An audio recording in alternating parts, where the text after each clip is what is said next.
It is our fate to live during one of the most perilous and at the same time one of the most hopeful chapters in human history. Our science and our technology have posed us a profound question. Will we learn to use these tools with wisdom and foresight before it's too late?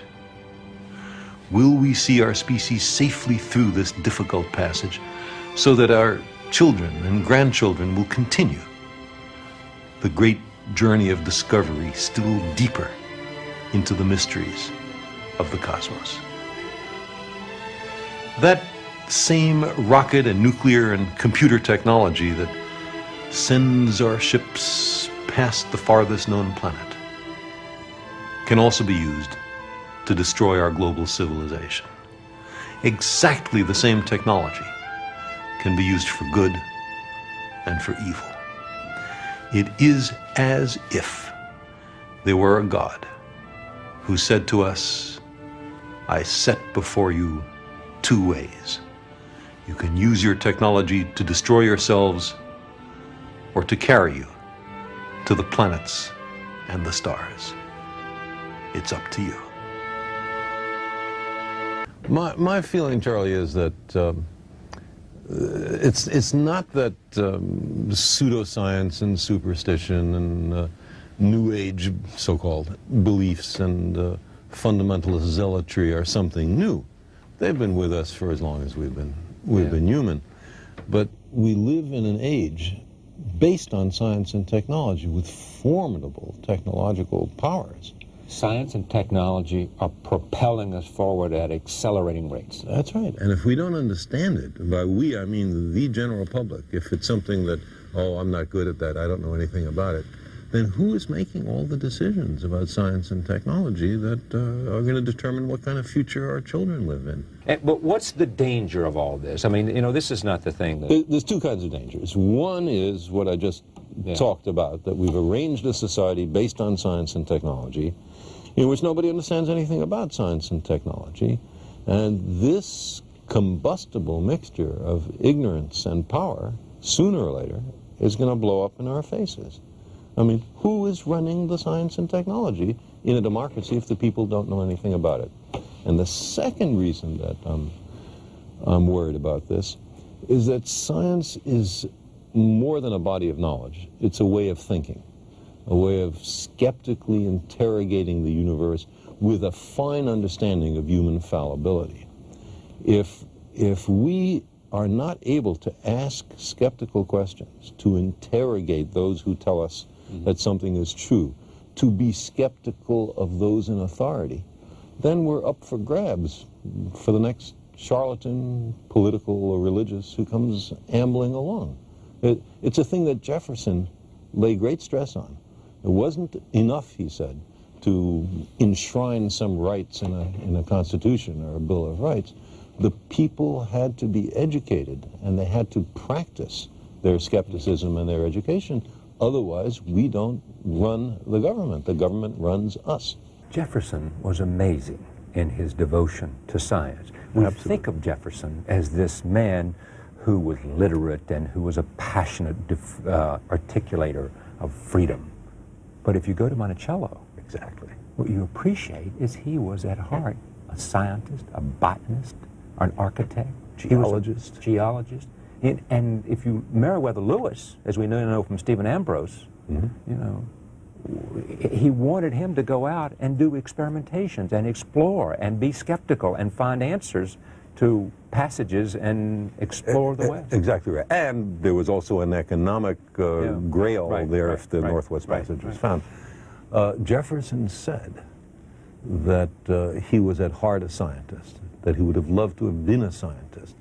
But there were certain events happening in America that called to him, and so he devoted his life to that kind of politics. Indeed. So that generations later, people could be scientists. You see, people read the stock market quotations and financial pages. Look how complex that is. Because they know the direct connection to their own... There's a motivation, but they're capable. Large numbers of people. People are able to look at sports statistics. Look how many people can do that. Understanding science is not more difficult than that. It doesn't involve greater intellectual activities. But the thing about science is, first of all, it's after the way the universe really is and not what makes us feel good. And a lot of the competing doctrines are after what feels good and not what's true. Okay, but you got to make, I'm not sure you'll go this far with me, but I mean, there's a lot of that that's about feeling good, and there's a lot of that that's about hocus pocus, but at the same time, there are millions of people who understand science does not prove religion, but because religion is faith-based, and therefore you should not deny the value of it because it is faith-based and not scientific. But let's look a little more deeply into that. What is faith? It is belief in the absence of evidence. Now, I don't propose to tell anybody what to believe, but for me, believing when there's no compelling evidence is a mistake. The idea is to withhold belief until there is compelling evidence.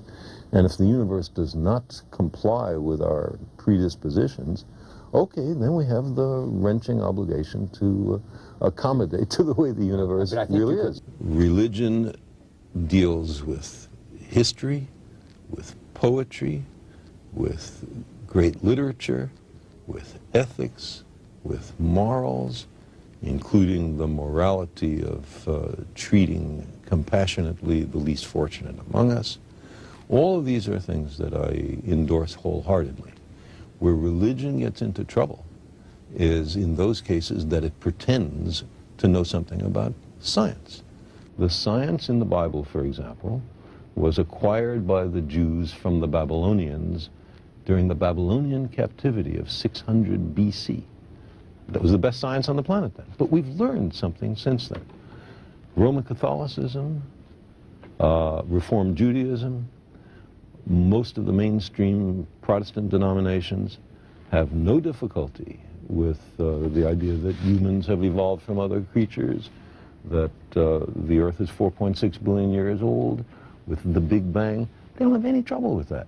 The trouble comes with people who are biblical literalists, who believe that the Bible is dictated by the creator of the universe to an unerring stenographer. And so therefore they... And has no metaphor or allegory. And from there they make their political and economic choices, and social choices. And scientific. And scientific choices. And scientific. And that's part of your problem with that idea. Exactly. It is that because for the wrong reasons we make the wrong choices about science. That's right. So who is more humble?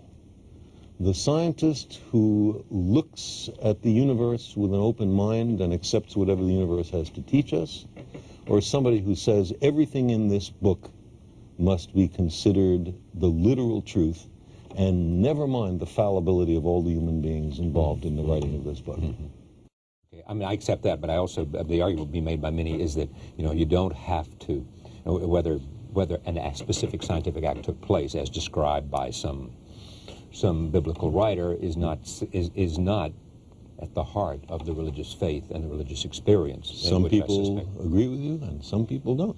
Some people think that every jot and tittle in the Bible is essential. You throw one thing away to allegory or metaphor, then it's up to everybody to make their own decision. Then how are we, a lot of this has to do with science in the United States. Are we different than other nations? Absolutely not. You can see this worldwide. In India, there's a madness about astrology. In Britain, it's ghosts. In Germany, it's rays coming up from the Earth that can only be detected by dowsers. Every country has its own specialties. We seem to be fascinated by UFOs right now. But that doesn't mean that every fraudulent claim has to be accepted. We demand the most rigorous standards of evidence, especially on what's important to us. So if some guy comes up to me, and a channeler or a medium, and says, I can put you in touch with your parents. Well, because I want so terribly to believe that, I know I have to reach in for added reserves of skepticism, because I'm likely to be fooled, and much more minor, to have my money taken. The evidence does not support it, does not demonstrate it. So do we say, oh, ridiculous? No, we don't do that. We say unproved, which is a Scottish verdict. This is part of being human. Humans have had this way of magical thinking through all of our history. The problem is that today the technology has reached formidable, maybe even awesome proportions. And so the dangers of thinking this way are larger.